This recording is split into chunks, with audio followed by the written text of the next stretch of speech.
At the beginning of the film, we are introduced to a man named Frank Castle. He is seen working out alone inside his apartment. Frank now lives by himself after his wife and daughter were murdered by a mafia group in the previous film.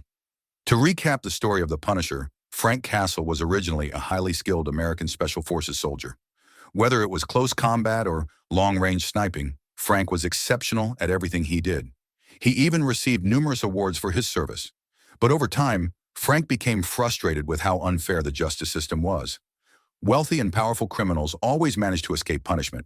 Tired of seeing evil people walk free, Frank eventually left the military and became the Punisher, a man who delivers justice in his own brutal way. Frank never showed mercy to criminals who deserved punishment. Anyone he believed was guilty would be dealt with in the most violent way possible.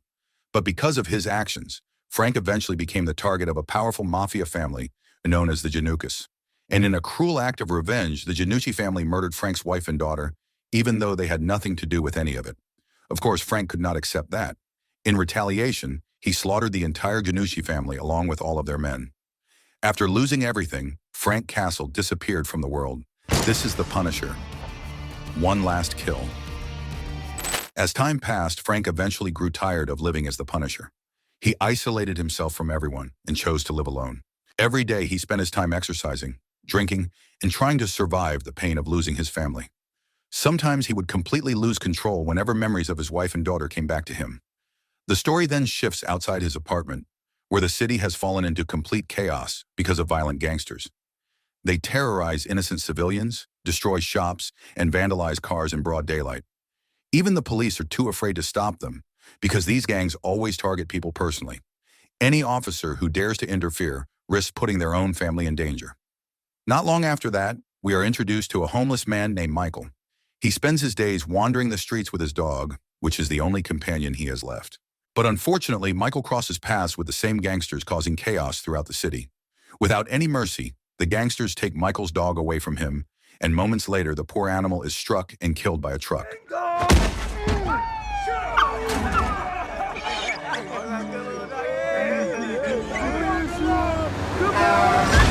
Seeing his beloved dog die right in front of him completely breaks Michael. All he can do is cry, because that dog was the only friend he had left. The story then returns to Frank, who is trying to meditate inside his apartment. But instead of finding peace, he begins hallucinating about his old military friends. In his mind, they mock him for becoming weak and doing nothing while the city falls apart around him. Those visions slowly start eating away at Frank mentally, because deep down he no longer wants anything to do with violence or bloodshed. Not long after that, Frank decides to leave the apartment to clear his head. He stops by his usual coffee shop to grab a drink, and while he is there, the television broadcasts news about how the city desperately needs the return of the Punisher, who has been missing for a long time. Hearing that, Frank simply stays quiet. Nobody in the cafe realizes that the man they are talking about is standing right there among them. After buying his coffee, Frank heads toward the cemetery to visit the graves of his wife and daughter. Along the way, the streets are filled with chaos caused by increasingly violent gangsters. Innocent people continue suffering everywhere, but Frank forces himself to ignore it all as if none of it concerns him anymore. A few minutes later, Frank finally arrives at the gravesite. Even after all this time, he still cannot accept the deaths of his wife and daughter. The pain has never gone away.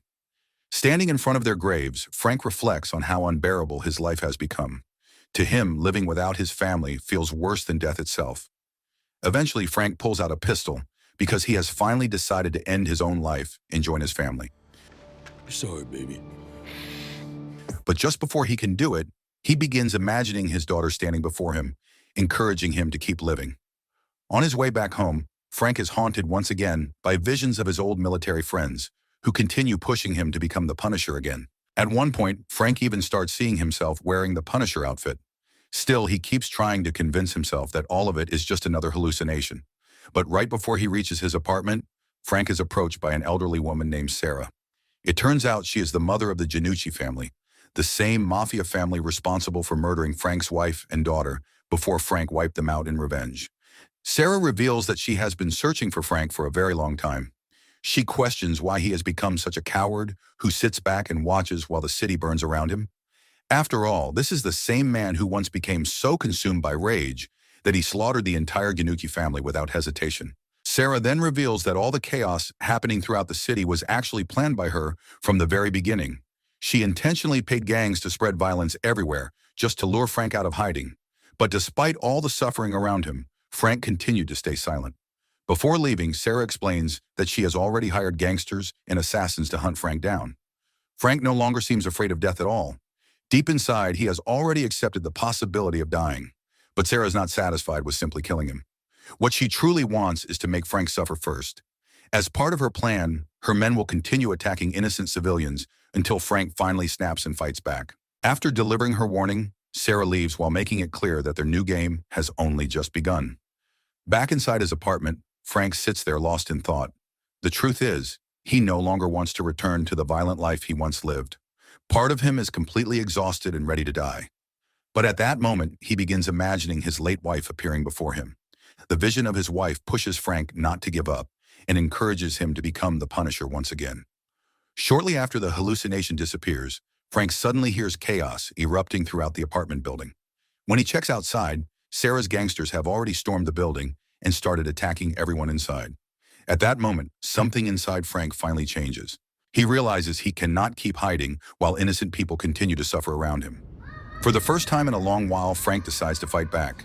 And the moment he starts fighting, it becomes obvious that none of his skills have faded. Frank tears through his enemies with terrifying ease, just like he used to.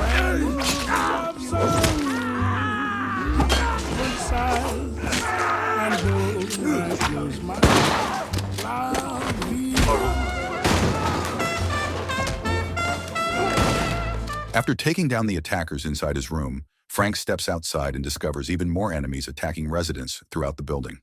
Without hesitation, he grabs the gangsters' weapons and begins firing back relentlessly. While exchanging gunfire, Frank fights his way toward the rooftop of the apartment building. But there are simply too many enemies surrounding him, and eventually he runs out of ammunition.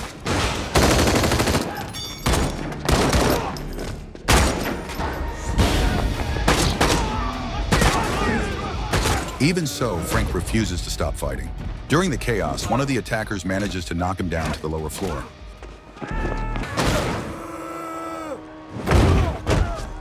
Fortunately, Frank survives the fall and immediately gets back up to continue battling the gangsters in the streets below. In the middle of the chaos, Frank finally spots Sarah, the mastermind behind everything happening in the city. But surprisingly, he chooses not to kill her yet and allows her to walk away. Instead, Frank turns his attention back to the remaining enemies around him. And from that point on, he becomes completely brutal once again. In the middle of the battle, Frank suddenly hears the voice of a little girl desperately calling for her father.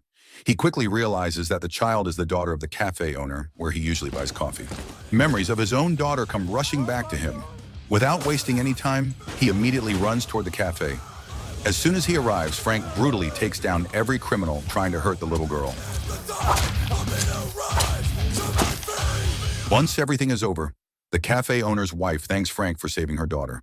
But during the fight, Frank suffers a serious stab wound to his shoulder. Even so, he forces himself to endure the pain without showing weakness. Before leaving, the little girl suddenly hugs Frank. Then she gives him a flower as a simple way of thanking him for saving her life. After that, Frank quietly walks away and heads toward the graves of his wife and daughter, now that the chaos throughout the city has finally started calming down. When he arrives at the cemetery, Frank places the flower from the little girl on top of his daughter's grave. At that moment, Frank finally accepts who he truly is. He realizes that he has become the Punisher once again, a man who exists to punish criminals and protect innocent people.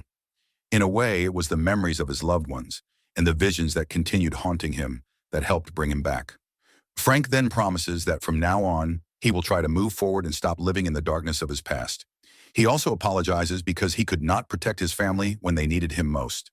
The next day, a married couple is seen walking down the street completely unaware that a gang leader is approaching them from behind. But before the gangster can do anything, Frank suddenly appears wearing the iconic Punisher outfit once again. Frank violently beats down the gang leader and makes it clear that anyone who continues terrorizing innocent people will suffer the consequences. At the same time, Michael, the homeless man from earlier in the story, finally encounters Frank again. He tells Frank that this same gang leader was responsible for the death of his beloved dog. The moment Frank hears that, his anger immediately explodes. And once again, the Punisher becomes absolutely brutal. So the moral of the story is never bother a depressed gym bro with military training, because he might skip therapy and start solving every problem with bullets.